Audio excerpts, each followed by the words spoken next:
Civil engineering की दुनिया में आप सभी का स्वागत है। मैं इंजीनियर सौरभ मिश्रा आज आपके सामने एक वाटर प्रूफिंग के सबसे ट्रेडिशनल मेथड के बारे में बात करने आया हूँ, जिसका नाम है ब्रिक बेड कोबा। इसमें हम जानेंगे ब्रिक बेड कोबा हम क्यों करवाते हैं और उसका क्या क्या प्रोसेस होता है।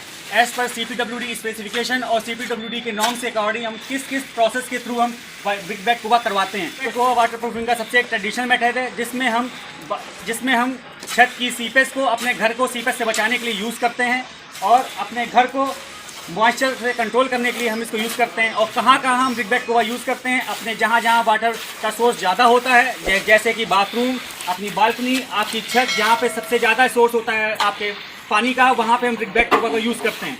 चलिए शुरू करते हैं किस तरह से हम ब्रिक बेड कोबा की शुरुआत करते हैं और एकदम शुरुआत के स्टेप से आपको बताते हैं कि कहाँ से हमें अपने प्रोसेस को स्टार्ट करना होता है ब्रिक बेड कोबा के। सबसे पहले हम क्या करते हैं, जहाँ पे हमें ब्रिक बेड कोबा को शुरू करना होता है वहाँ की छत को हम कम्प्लीटली पूरी साफ़ कर लेते हैं। उसमें जो भी वेजिटेशन होता है, जिसमें जैसे कि यहाँ पे हमने प्लास्टर किया है, प्लास्टर का जो आपका मोर्टार होगा वो आपकी छत पे गिरा होगा, वो एक जो डस्ट पार्टिकल होते हैं उसको कम्प्लीटली हम साफ़ कर देते हैं। साफ़ करने के बाद उसको साफ़ करने के लिए हम एक वायर ब्रश का यूज़ करते हैं। उस वायर ब्रश के थ्रू हम पूरी छत को क्लीन करते हैं। उस छत को क्लीन करने के बाद हम एक स्लरी बनाते हैं 2.75 kg पर स्क्वायर मीटर के हिसाब से सीमेंट का हम यूज़ करते हैं। उसको हम स्लरी को पूरी छत पे अपने एक ब्रश के साथ उसको हम पूरी छत पे लगा देते हैं। उस स्लरी को लगाने का मेन मोटो ये है कि आपका एक आपका बेस तैयार हो जाए, जो आपको वाटर प्रूफिंग को ईज करने के लिए, आसान करने के लिए एक बहुत अच्छा तरीका है। उसके बाद हम एक मोर्टार यूज़ करते हैं। उसका जो रेशियो होता है 1:5 का होता है। उस मोर्टार को हम अपनी पूरी छत में एज ए स्लोप, जो आपका स्लोप होगा, जो आपका ड्रेनेज होगा, जहाँ से पानी आपको खुरा में डालना है, उस जगह आपको डालने के लिए एक स्लोप आपको उस मोर्टार को बिछा देना है पूरी स्लैब पे। उस स्लैब पे मोर्टार को बिछाने के बाद हम उसको पूरी तरह से बिछा देते हैं। उसके बाद हम 1 लेयर ब्रिकवर्क करते हैं। उस 1 लेयर ब्रिकवर्क को करने से पहले हमें अपनी जो ईटा है, अपना जो ब्रिक है, उसको पूरी तरीके से गीला कर लेना होता है। उसको गीला करने का सबसे मेन पर्पज़ ये है, हम गीला इसलिए करते हैं ब्रिक को, जो आपने मोर्टार अपनी छत में बिछाया हुआ है, उस मोर्टार से वो पानी की क्वांटिटी को ना सोख ले। अगर वो आपने ब्रिक को नहीं भिगाया है, अगर वो सूखा है, तो जब आप उसको ब्रिक को इस स्लैब में लगाएंगे, आपके मोर्टार से सीपेज पानी को सोख लेगा। पानी को सोखने के बाद आपका मोटर कमज़ोर हो जाएगा, तो वाटर प्रूफिंग का जो हम प्रोसेस कर रहे हैं वो थोड़ा प्रोसेस ढीला हो जाएगा। इसलिए उसमें मजबूती लाने के लिए हम पहले उसको भिगा लेते हैं। उसके बाद हम 1 लेयर ब्रिक पर पूरा एक कर देंगे पूरी छत पे। उसके बाद हम उसको 2 दिन तक मजबूती रहे, उसको पकड़ बनाने के लिए मोर्टार और सीमेंट में और मोर्टार और ब्रिक में एक पकड़ बनाने के लिए हम उसको पूरे छत पे बिछा लेते हैं। उसके बाद 2 दिन तक उसको छोड़ देंगे।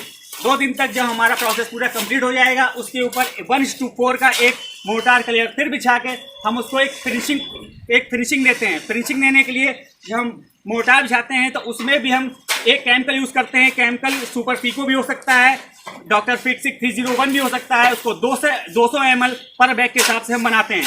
उस फिनिशिंग को देने के बाद हम उसमें, जब मेरी पूरी स्लैब फिनिश हो जाएगी, उसमें हम ग्रूव काटते हैं 300 बाई 300 mm के। वो ग्रूव काटा जाता है, वो इसका रीज़न ये है कि हमारी छत पे जो हम पूरी छत पे अगर हम ग्रूव नहीं काटेंगे तो उसके क्रैश के चांसेस जो हैं बढ़ जाते हैं। क्रैक को हमें नहीं लाना है, इसीलिए हम वाटर प्रूफिंग करते हैं। इसको बचाने के लिए हम वहाँ पे ग्रूव काटते हैं। जो ग्रूव होता है एज पर CPW नॉर्म हमें मिनिमम 8 mm गहरा होना चाहिए। जो ग्रूव की गहराई है वो मिनिमम 8 mm होनी चाहिए। तो चलिए आपको एक बार दिखा देते हैं कि जो हम किसी फ्लैट वाटर प्रूफिंग कर देते हैं तो फ्लैट किस तरह से दिखता है।